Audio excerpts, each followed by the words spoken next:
Because now Iran has launched a large-scale missile strike against armed Kurdish forces as well in northern Iraq.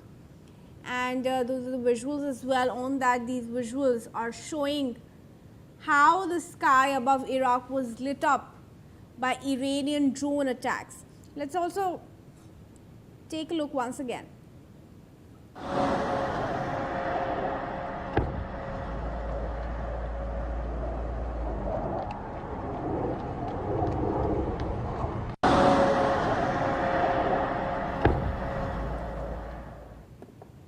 All right. Mr. Karuri Singh, I want to come back to you. Of course, a very pertinent point that Sudhakarji has raised here is that it's important now for Israel to actually withdraw its troops from Lebanon and target only the enemy, which is Hezbollah, but civilians are being struck down. But what do you make of how this latest round of flare-up has changed post the Khamenei regime in how Israel views Iran?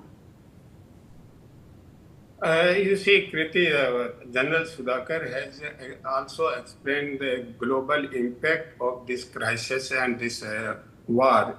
And also he had his wishes that Israel should withdraw from the Lebanon situation. But you see, the earlier we have been discussing about the grotesque behavior of Trump. And because of that, things were being made complicated. But we have practically undermined the stubborn attitude of Netanyahu, and rather I should say it's the nasty behavior of Netanyahu. He will be going for undergoing for the fresh election after a couple of months. Yeah. So he wants to prove himself as a victor, and that seems most unlikely. So what Israel wants is US is trying to withdraw. In a dignified withdrawal, Trump is in search of that. Whereas Israel wants the US to remain in the conflict till the Iran is practically decimated. Already Trump says, and even Israel says, the Iranian Navy has been dismantled, Air Force has been dismantled. But the ground situation, of course, people are undergoing hardships. But the zeal of the sacrifice, that is the greater, despite all the material and economic hardships in Iran. So neither United States can dismantle Iran, nor Israel can dismantle Iran. The viable option is only to come in the negotiating table, and Iran announced that we are ready to fight if some country wants to fight, and if we are ready to sit across the table. So Iran's position is very clear. We are ready to negotiate. We are ready to fight on both the accounts. They are ready.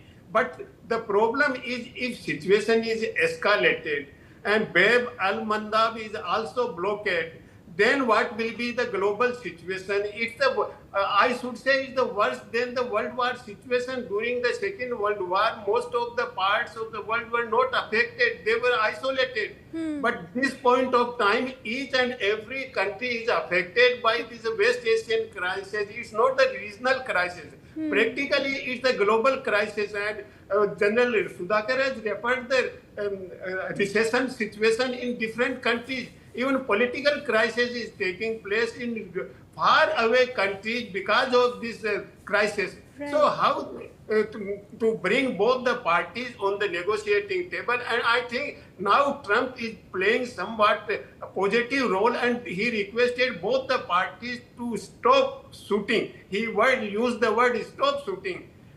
So Iran, I think, agree, but Israel, whether Israel will agree to stop the strikes in Lebanon or not, I doubt.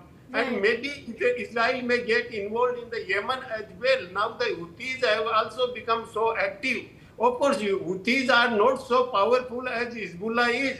But Israel may get involved in the Yemen as well. So situation may escalate, but Israel alone cannot deal with the situation without the support of United States. Whether United States will support, I don't think United States will support at this point of time. So Right. the first negotiating process, which is already underway between United States and Iran, must take place. That is undergoing, and then at the final stage, I think Israel must also brought in for the comprehensive negotiation. Otherwise, the situation cannot be solved. It's not a war between the United States and Iran. Practically the war is between Israel and Iran. So unless you bring in the negotiating process Israel, nothing can be solved. And ultimately, the comprehensive proposal must be for the coexistence of Palestine and Israel. That can be the viable and most sustainable solution. Otherwise, there will be no solution. The crisis will continue. Okay. Maybe we can have a stop crisis for 2 years, 3 years. Again, it will be simmering. So I don't think this problem can be solved unless or until Palestine and Israel are in coexistence. Over. All right, sure. Now let's put that out as well. What Trump